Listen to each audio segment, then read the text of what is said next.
बिस्मिल्लाहिर्रहमानिर्रहीम। अस्सलाम वालेकुम। कैपिटल टॉक के साथ हामिद मीर आपकी खिदमत में हाजिर है। पाकिस्तान इस वक्त अपनी तारीख के एक इंतहाई नाजुक दौर से गुजर रहा है। एक तरफ हमें बहुत से इक्तिसादी और मालियाती मसाइल का सामना है और दूसरी तरफ हमारी सेनेट में ये करारदाद मंजूर की जाती है कि हमारे कबायली इलाकों में अमरीकी जासूस तैयारों के हमले काबिल मजम्मत हैं। बहुत सी करारदादें हमारी पार्लियामेंट के दोनों ईवानों में मंजूर की जा चुकी हैं, इसके बावजूद ये हमले रुकने का नाम नहीं ले रहे। आज इस प्रोग्राम में हम गुफ्तगू करेंगे कि ये जो हमारी सिक्योरिटी को और हमारी इकॉनमी को बहुत से मसाइल का सामना है, इन मसाइल का हल कैसे हो सकता है। हाल ही में एक इंटरनेशनल लेवल पे फ्रेंड्स ऑफ पाकिस्तान के नाम से ग्रुप कायम किया गया है, जिसमें पाकिस्तान के बहुत से दोस्त ममालिक शामिल हैं। क्या ये फ्रेंड्स ऑफ पाकिस्तान इस नाजुक दौर में पाकिस्तान में सियासी और इक्तिसादी इस्तेहकाम पैदा करने में कोई किरदार अदा कर सकते हैं, और इस फ्रेंड्स ऑफ पाकिस्तान नामी ग्रुप को कामयाब करने के लिए जो पाकिस्तान के करीबी दोस्त हैं, चाइना है, जर्मनी है, सऊदी अरब है, ये क्या किरदार अदा कर सकते हैं।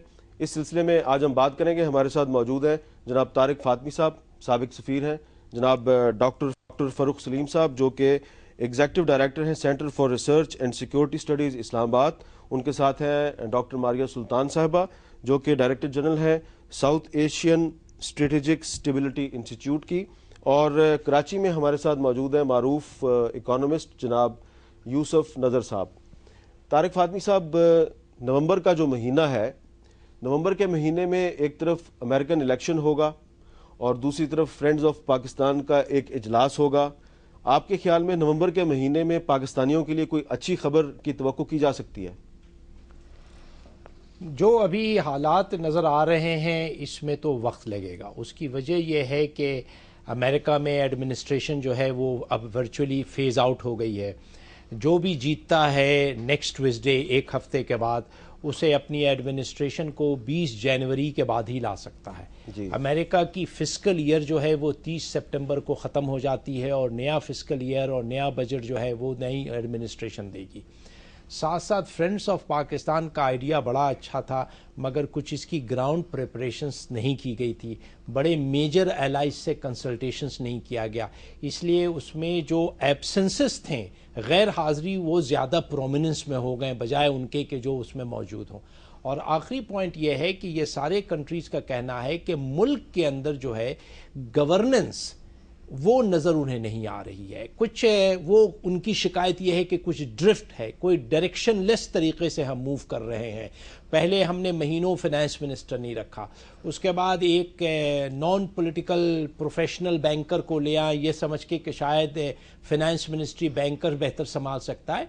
इसमें ज़रूरत है रिकॉग्नाइज इकोनॉमिस्ट की, क्योंकि वो इकोनॉमिस्ट जो है उस पार्टी के मैनिफेस्टो को और आवाम की एस्पिरेशंस को वो किस तरह से प्रोजेक्ट करता है वो ज़्यादा अहम है, बजाय ये कि आप ये कह रहे हैं कि हमें अपने मामलात दुरुस्त करने चाहिए, अमरीकी इंतखाबात से ज़्यादा उम्मीदें वाबस्ता नहीं करनी चाहिए। देखिए, अमेरिका ऐसे भी आपको कैश ग्रांट तो दे नहीं सकता है ना जी, तो वो तो आपको उम्मीद नहीं करना चाहिए, फैक्ट है। मगर ऑफ कोर्स आप पहले तैयारी करें, और ख़ुद शौकत तरीन साहब ने ABC फार्मूला को प्रेजेंट किया है, और फाइनली होना ही यही है कि C फार्मूला पर जाना है, यानी आपको IMF पर मुनहसर करना है।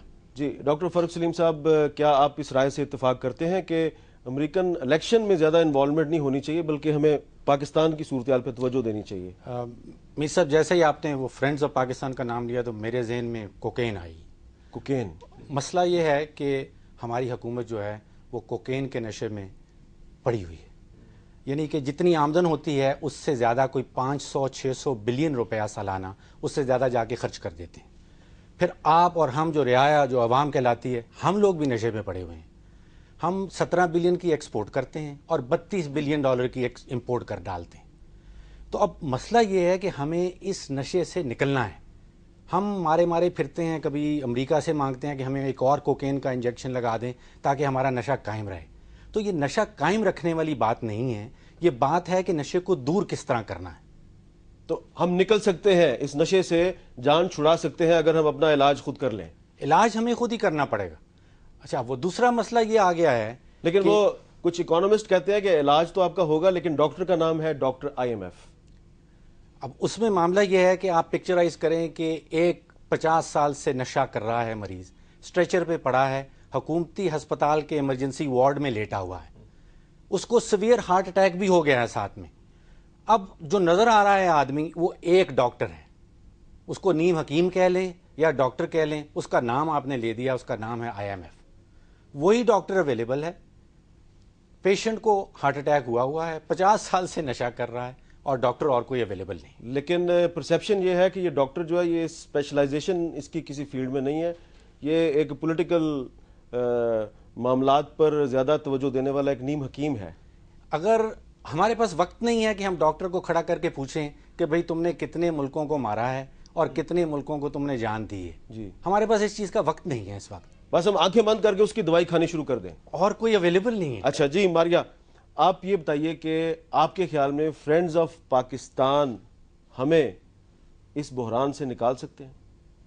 جی نکال تو سکتے ہیں، نہ صرف بڑی حد تک مطلب آپ کو توقع دے سکتے ہیں. مسئلہ یہ کہ اس وقت جو ہے چاہے آپ کی ایڈ کا مسئلہ ہے، چاہے امداد کا مسئلہ ہے، چاہے مطلب فرینڈز آف پاکستان کا مسئلہ ہے، آپ اس وقت آپ کی جو نیشنل پرائیورٹیز ہیں وہ اپنے تمام سٹیک ہولڈرز کے ساتھ ان کے اوپر مطلب ڈسکشن جو ہے اوپن اور کینڈیڈ نہیں کی ہے.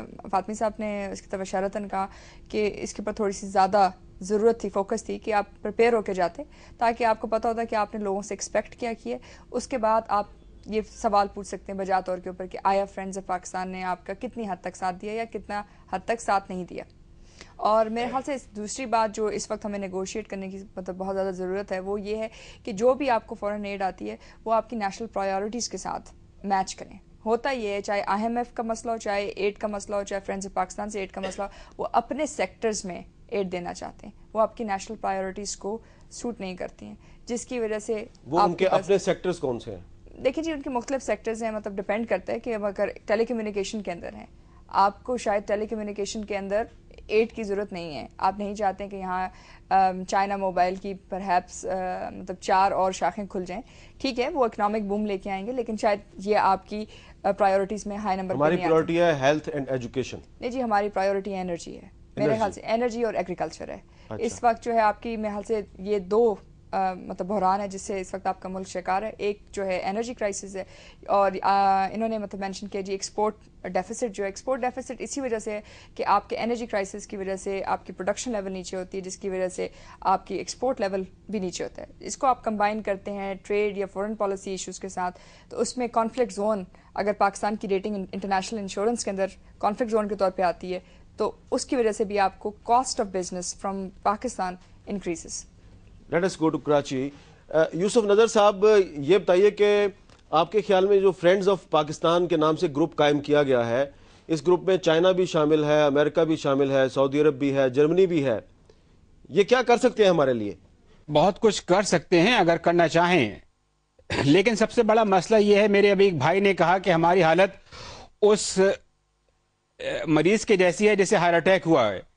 میں اسے تھوڑا سا اختلاف اس طرح کروں گا کہ ہم اصل میں ایک کھائی میں کود گئے ہیں. اب یہ نہیں پتا کہ جان بوجھ کے کودے ہیں یا پھر ہمیں دھکا دیا گیا ہے. اب مسئلہ یہ ہے کہ ہم اس کھائی سے نکلیں کیسے. ہم نے اس جو فرینڈز آف پاکستان کا انیشیٹو لیا اس میں کچھ زیادہ سوچ سمجھ کے کام نہیں لیا. دیکھیے بہتر یہ ہوتا کہ ہم بائی لیٹرل طریقے سے اپنے معاملات کے مطابق اس پہ ایکٹ کرتے. مثلا یہ کہ چین کے ساتھ جو ہماری دوستی ہے اس کو فرینڈز آف پاکستان کے گروپ میں لا کے ڈال دینا، اس نے میں سمجھتا ہوں ایک کمپلیکیشن کریٹ کر دی ہے. ضروری نہیں ہے کہ چین کے مفادات وہی ہیں جو امریکہ کے یا برطانیہ کے یا دوسرے مغربی ممالک کے ہیں. اسی طرح یہی بات میں سعودی عرب کے متعلق بھی کہوں گا. بہت ساری تیاریاں جو ہم اور چیزیں انیشیٹیوز ہم چین کے ساتھ مکمل اور اچھی تیاری کے ساتھ مہینوں پہلے کر سکتے تھے، وہ ہم نے نہیں کی. ہم ایسا لگتا ہے، یہ تاثر کم از کم مجھے یہ ملتا ہے کہ ہم منہ اٹھا کے چین چلے گئے بغیر سالڈ تیاری کے. اگر ہم تیاری کے ساتھ جاتے تو بہت اچھا رہتا. اب آپ کو راستہ نظر آ رہا ہے چین ہماری کیا مدد کر سکتا ہے؟ دیکھیے اس وقت تو راستہ جو ہمارے پاس، ایک اچھی بات یہ ہے کہ امریکہ میں انتخابات ہو رہے ہیں. اس کا مطلب یہ ہے کہ امریکن ایڈمنسٹریشن جو ہے بالکل ان